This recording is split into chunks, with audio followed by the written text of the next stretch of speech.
Bom, vamos dar início agora ao estudo do determinante de terceira ordem. Então, o determinante de terceira ordem é aquele oriundo de uma matriz de terceira ordem, que é uma matriz quadrada de ordem 3, tem 3 linhas e 3 colunas. Para fazer o determinante da matriz de terceira ordem, existem algumas regras, tá? A mais comum, a mais importante, a principal que nós vamos trabalhar, ela é chamada de regra de Sarros. Regra de Sarros, ela se parece muito com a regrinha para calcular o determinante de segunda ordem, só que ela é um pouquinho maior, tá? A gente vai seguir 4 passos para a gente conseguir resolver um determinante de terceira ordem seguindo a regrinha de Sarros. Primeiro passo, eu vou repetir as 2 primeiras colunas ao lado da matriz. Então, vamos lá. Vou pegar um exemplo e vou seguindo o exemplo aqui. Então, vamos lá. Tenho aqui um determinante de terceira ordem, ó, 3 linhas e 3 colunas aqui. Então, o primeiro passo que nós vamos fazer é repetir as 2 primeiras colunas ao lado da matriz. Então, eu vou pegar a primeira e a segunda coluna e vou repetir ela aqui na frente. Então, 2, 1, menos 1, 5, 6, 2. Pronto. Primeiro passo foi feito. Agora, vamos para o segundo passo. Passo número 2. Multiplicar os elementos da diagonal principal e de suas paralelas que contém 3 elementos. Então, vamos aqui achar a diagonal principal. Vamos lembrar o que é diagonal principal. Diagonal principal é aquela formada pelos elementos que possuem o mesmo número da linha, o mesmo número da coluna. Então, no caso, diagonal principal é a 11, a 22 e o A 33. Então, essa diagonal aqui. Vou multiplicar esses elementos.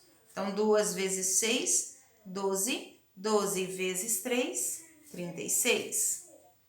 Agora, você faz a mesma coisa com as paralelas, desde que seja formado, as outras diagonais paralelas formadas também por 3 elementos. Se eu fosse pensar aqui para baixo, diagonal aqui para baixo teria só 2 elementos. Então, não vou trabalhar. Vou trabalhar aqui para cima, ó. Então, eu vou ter essa diagonal, vou ter mais outra diagonal aqui com 3 elementos. Então, sempre vão dar 3. Vou multiplicar essas outras duas diagonais.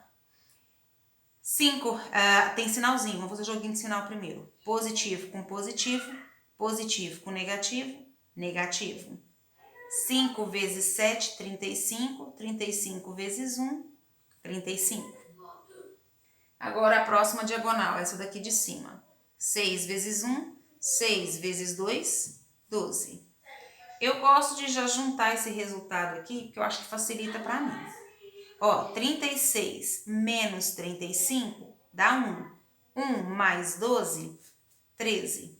Então, a minha diagonal principal deu o resultado 13. Agora, eu vou para a minha diagonal, vamos para o passo 3 aqui, que é o da diagonal secundária. Passo 3. Multiplicar todos os elementos da diagonal secundária e de suas paralelas que contém 3 elementos. Então, agora eu vou pegar a diagonal secundária. Se essa era a principal, a secundária é a outra diagonal que tem.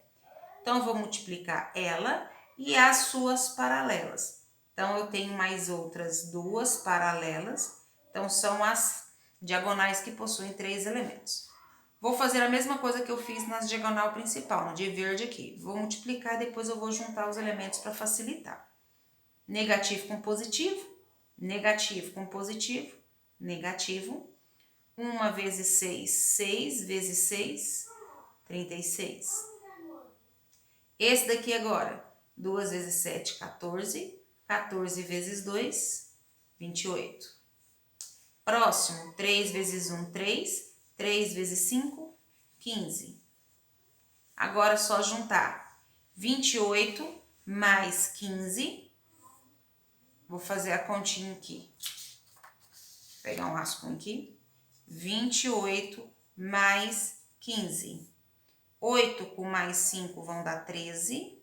1 mais 2, 3. 3 mais 1, 4. Agora, eu tenho 43 menos 36, que vai dar 7. Bom, achei diagonal secundária. Agora eu vou para o quarto e último passo. O que o quarto e o último passo fala para mim?